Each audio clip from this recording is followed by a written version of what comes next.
Salut les cathos! Avant de commencer, j'aimerais d'abord remercier tous les gens qui se sont abonnés, tous les gens qui partagent mes vidéos, tous les gens qui les regardent, tous les gens qui prennent le temps d'accorder une quinzaine de minutes à écouter ces vidéos. Et merci à tous ceux qui me laissent des messages et qui m'ont envoyé leur soutien pour pouvoir continuer. Voilà, je voulais vous remercier. J'aimerais aujourd'hui avec vous voir la différence entre Noé et son arche, qui navigue au-dessus de l'eau et qui avance vers une terre où Dieu fera une alliance avec Noé et sa descendance, et Jésus, qui lui aussi navigue avec son arche, qui est l'Église catholique, dont il est la tête, et qui navigue non pas jusque sur une terre. Cette navigation doit nous mener au paradis. Nous avons vu ensemble que Noé entra dans l'arche et que les eaux montèrent. Comme il est écrit dans Genèse 7, verset 17, le déluge eut lieu sur la terre.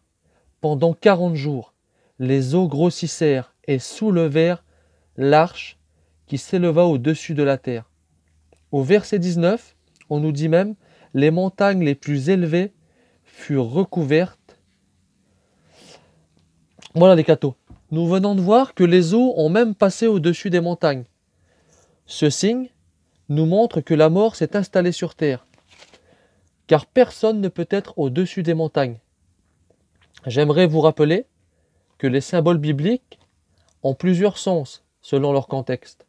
Par exemple, la mer est souvent symbolisée par la mort et le monde du mal, car on s'y noie. Comme il est écrit dans Apocalypse 20, 13. La mer rendit ses morts. La mort et l'Hadès rendirent leurs morts, et chacun fut jugé selon ses œuvres. Voilà. Nous pouvons voir que la mort, qui s'est installée jusqu'au-dessus des montagnes, a balayé tout être de vie qui s'y trouvait. Plus rien ne reste. Les eaux ont tout submergé. Seule l'arche, grâce à Dieu, qui a dit à Noé de la construire, se trouve au-dessus de ces eaux, de cette mort. Dieu nous montre avec cette arche qu'il est plus puissant que la mort. Dieu nous montre que lui ne séjourne pas dans cette mer, dans cette mort. Il est au-dessus et a tout l'emprise sur elle. Imaginez-vous la confiance que Noé devait avoir en Dieu pour se laisser guider comme il l'a fait.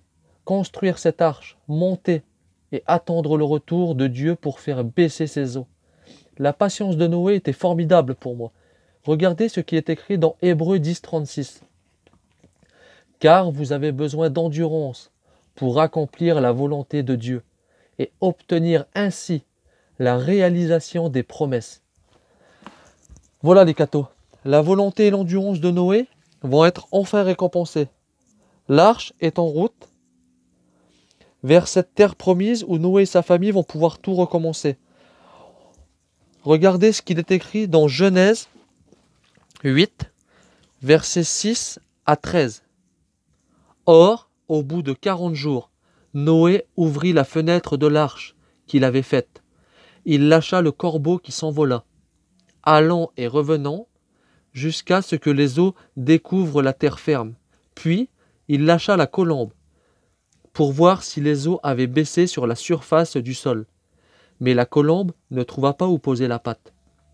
Elle revint à lui vers l'arche, car les eaux couvraient toute la surface de la terre. Il tendit la main et la prit pour la faire rentrer dans l'arche. Il attendit encore 7 autres jours et lâcha à nouveau la colombe hors de l'arche. Sur le soir, elle revint à lui, et voilà qu'elle avait au bec un frais rameau d'olivier. Noé sut ainsi que les eaux avaient baissé sur la terre. Il attendit encore 7 autres jours et lâcha la colombe qui ne revint plus vers lui. Ce passage que nous venons d'entendre a un sens très profond. Quand Noé ouvre la fenêtre de l'arche, en fait, cela symbolise lui-même. Son cœur s'ouvre sur ce monde. Et que fait-il? Il lâche un corbeau, puis une colombe. En fait, ces deux animaux ont un sens quand notre cœur s'ouvre. Le corbeau représente le péché en nous, tout ce qui est mauvais, tous nos défauts. La colombe, quant à elle, est tout le contraire.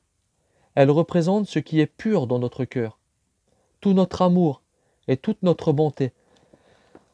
Et que ce soit Noé, toi ou moi, nous sommes tous animés par ces deux oiseaux. Ils nous représentent, que ce soit dans nos bonnes comme dans nos mauvaises actions. Notre cœur est animé du bien et du mal. Et quand Noé ouvre la fenêtre, il s'ouvre à lui-même sur ce monde, son péché et son amour, et les deux reviennent.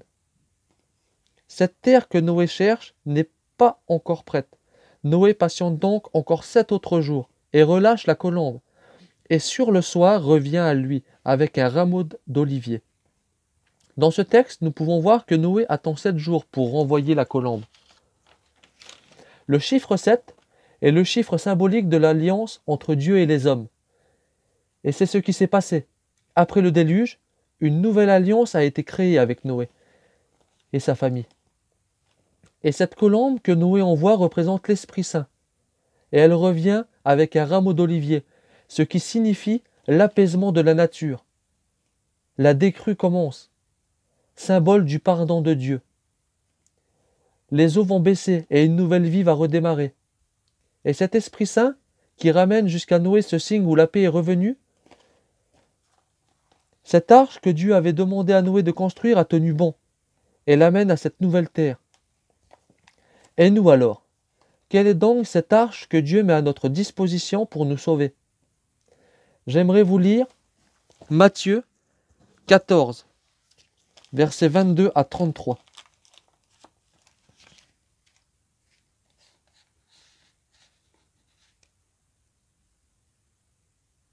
Aussitôt Jésus obligea ses disciples à monter dans la barque et à le précéder sur l'autre rive, pendant qu'il renverrait les foules. Quand il les eut renvoyés, il se rendit dans la montagne, à l'écart, pour prier. Le soir venu, il était là seul. La barque était déjà à une bonne distance de la terre. Elle était battue par les vagues, car le vent était contraire. Vers la fin de la nuit, Jésus vint vers eux, en marchant sur la mer. En le voyant marcher sur la mer, les disciples furent bouleversés. Ils disaient « C'est un fantôme !» Et la peur leur fit pousser des cris. Mais aussitôt Jésus leur parla « Confiance, c'est moi, n'ayez pas peur. » Pierre prit alors la parole. « Seigneur, si c'est bien toi, ordonne-moi de venir vers toi sur l'eau. » Jésus lui dit « Viens, Pierre. » Descendit de la barque et marcha sur les eaux pour aller vers Jésus.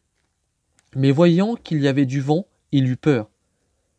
Et comme il commençait à s'enfoncer, il cria « Seigneur, sauve-moi !» Aussitôt Jésus étendit la main, le saisit et lui dit « Homme de peu de foi, pourquoi as-tu douté ?» Et quand ils furent montés dans la barque, le vent tomba. Alors ceux qui étaient là dans la barque se prosternèrent devant lui, et ils lui dirent « Vraiment, tu es le Fils de Dieu. » Dans ce très beau passage, nous venons de voir que Jésus marche sur la mer pour rejoindre ses disciples. Imaginez-vous un peu, à déjà une bonne distance du rivage, la barque qui est battue par les vagues, les disciples à l'intérieur. Ils devaient avoir très peur.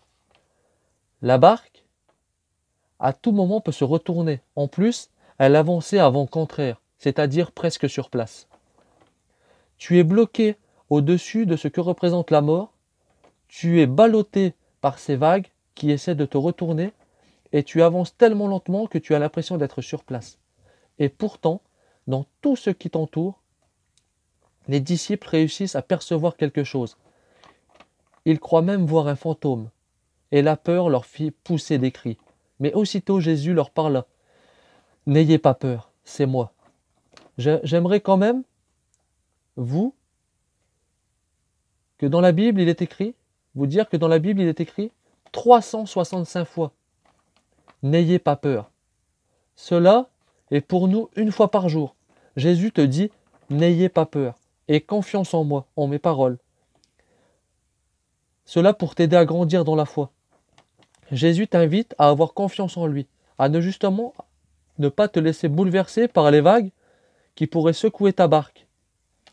Cette barque représente ta vie, ta maison, ta famille, et autant que vous êtes à l'intérieur.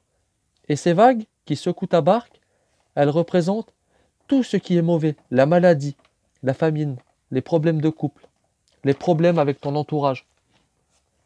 Et tous ces soucis que nous pouvons avoir tous les jours, mais Jésus tous les jours te dit, n'ayez pas peur, pour que justement, tu ne tombes pas de cette barque, que tu restes accroché à elle. Cette barque où tu es, toi, et peut-être même avec ta famille et plein d'autres personnes, cette barque qui navigue au milieu de tout ça, est l'Église catholique. Cette Église que le Christ a voulu, comme il est écrit dans Matthieu 16, 18.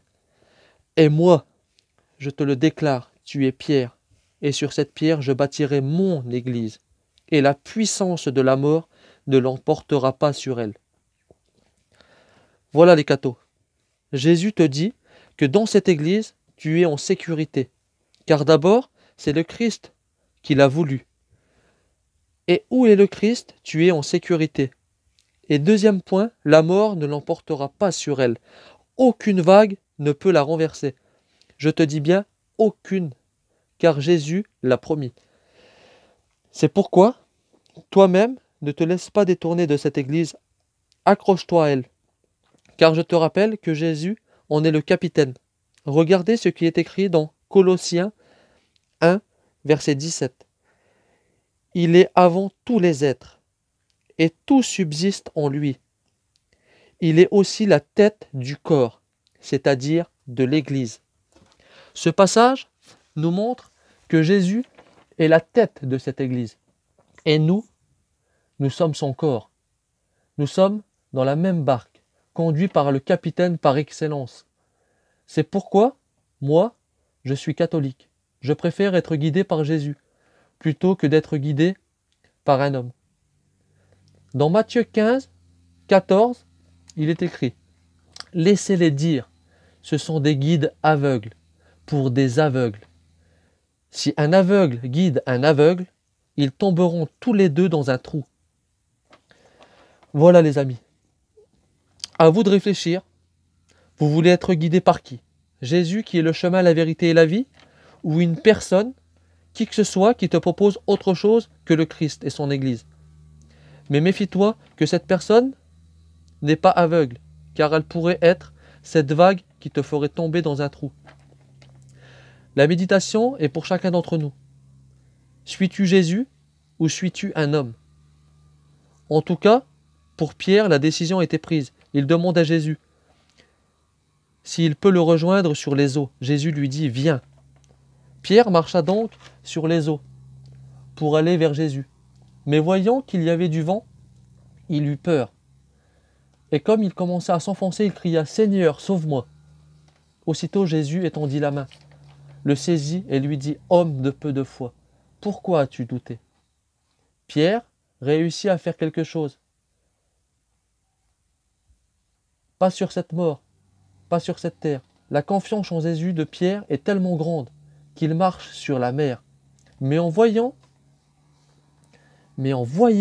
le vent, qu'est-ce qu'il a Pierre? Il a peur.